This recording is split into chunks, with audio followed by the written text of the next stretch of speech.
السلام عليكم. هذه قصة إسلام فتاة ألمانية تدعى إليزابيث. كنت عارضة أزياء بالبرازيل وأنا في 15 من عمري. لم أكن محترفة جدا، ولكني كنت أظهر على غلاف بعض المجلات، وكنت أظهر في عروض الأزياء الشبابية. وفي أحد الأيام كنت أعرض لباس البحر البرازيلي، ولن أنسى ذلك اليوم. ولن أنسى ذلك اليوم الذي قيل لي فيه أنهم لا يستطيعون استخدامي، لأنه علي أن أزيد من وزني بعض الشيء.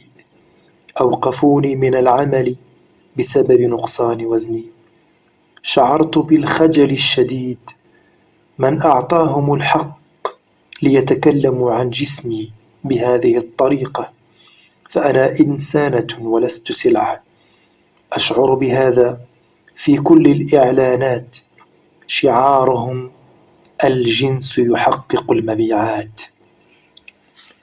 يستخدمون الجنس كأداة لترويج بضاعتهم، وأنا لا أريد أن أستخدم كأداة. حتى قبل ارتداء الحجاب كنت قد بدأت أغطي جسمي، لأني كنت أشعر بأعين الرجال تأكل جسدي. كنت أشعر بالخجل وهم ينظرون إلى جسدي، وربما يقولون: من هذه الفتاة الجميلة؟ لا أريد أن أكون في نظر كل رجل بهذه الطريقة، يستخدمني كأداة لإمتاعه. واليوم الذي غير حياتي هو عندما صاحبت مجموعة من السياح إلى منطقة البازارات في مصر يوم الجمعة، وكان هناك رجل يغلق محله أمامنا، وأخبرنا أن هذا يوم جمعة وعليه أن يذهب للصلاة. فقلت له أن مجموعة السياح التي معي يريدون إنفاق كل ما لديهم من مال، وسيغادر مصر غدا، وأنه من الغباء أن تغلق البازار الآن بدلا من كسب المال. وأنا أعرف أن أسعارك مرتفعة جدا، وأنك ستكسب الكثير من المال، فكيف تغلق المحل وتضحي بكل هذا المال؟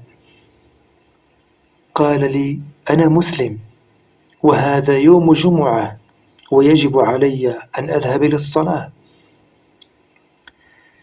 فعله هذا جعلني أفكر مليا، فعندما يتعلق الأمر بالمال نصبح جميعا ضعفاء أمام إغرائه. ربما يكون المال هو أهم شيء عندنا بعد الأسرة، وكنت أعلم أن هذا هو مصدر الرزق الوحيد لهذا الرجل، فكيف يفضل الصلاة التي كنت أسخر منها قائلة تقبيل سجادته بدلا من أخذ أموالنا؟ كنت دائمة التفكير في هذا الموقف. كنت ضائعة تماما، وكل معتقداتي بدأت تتغير. بدأت أسأل أسئلة أساسية عن نفسي وعن أسرتي وعن ما أريد في هذه الحياة. لماذا أنا هنا؟ حان الوقت لأفتح القرآن وأقرأه.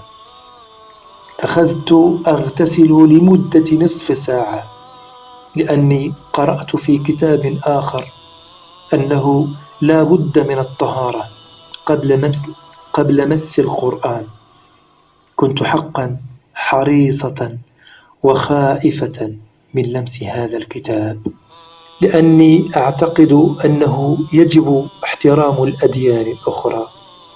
بمجرد أن فتحته وبدأت أقرأ، وقبل أن أصل إلى منتصف سورة البقرة كنت قد أسلمت، لكن في نفس الوقت كنت أقول لنفسي أن هناك تعاليم كثيرة وهناك تغييرات كبيرة ستطرأ علي، وأنا لست مستعدة في الوقت الحالي. كنت خائفة من هذه الخطوة الكبيرة. ماذا ستقول أسرتي؟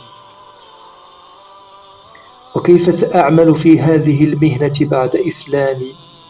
كيف أغير عاداتي؟ فأنا أحب حياة الحرية. منذ كنت في 16 من عمري وأنا أعتمد على نفسي وأعيش بمفردي دون تعليمات من أحد. والآن يجب علي أن أقر أن هناك من هو أعلى مني، هو الذي يعلم الأصلح لي ويعلم ما يصلحني. مجرد الاعتراف بذلك كان تحديا كبيرا لشخصيتي المستقلة. كنت خائفة ودائمة التفكير في الحجاب وما قد يحدث لي إذا ارتديته. عندما حان الوقت لاتخاذ الخطوة التالية، ذهبت للعمل مرتدية الحجاب، فأخبروني أنه لا يمكنني العمل في هذا المكان بالحجاب. فقلت لهم: لكني أخبرتكم منذ 3 أشهر أني قد أسلمت، وأني سأرتدي الحجاب في رمضان، لأني أعرف أنه شهر معظم. عرضوا علي ضعف الراتب إذا خلعت الحجاب، وحاولوا إغرائي بكل الوسائل، ولكني أصررت، فطردوني بعد ذلك، وأعطوني مهلة أسبوع لإخلاء الشقة، وقالوا: لا نريد أن نراك بعد اليوم، لأنهم كانوا يتحملون إيجار شقتي بالفندق والوجبات الغذائية.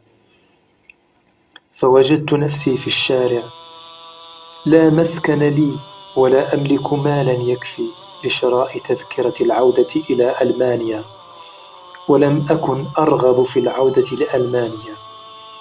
وكنت قد تعرفت قبل ذلك بأسبوعين على شاب يقابلني كل يوم ليجيب عن أسئلتي عن الإسلام.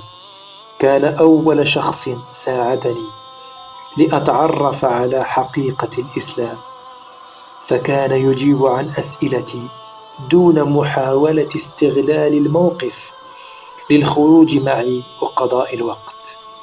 كان يشجعني على سؤال أي أسئلة تأتي في رأسي عن الإسلام.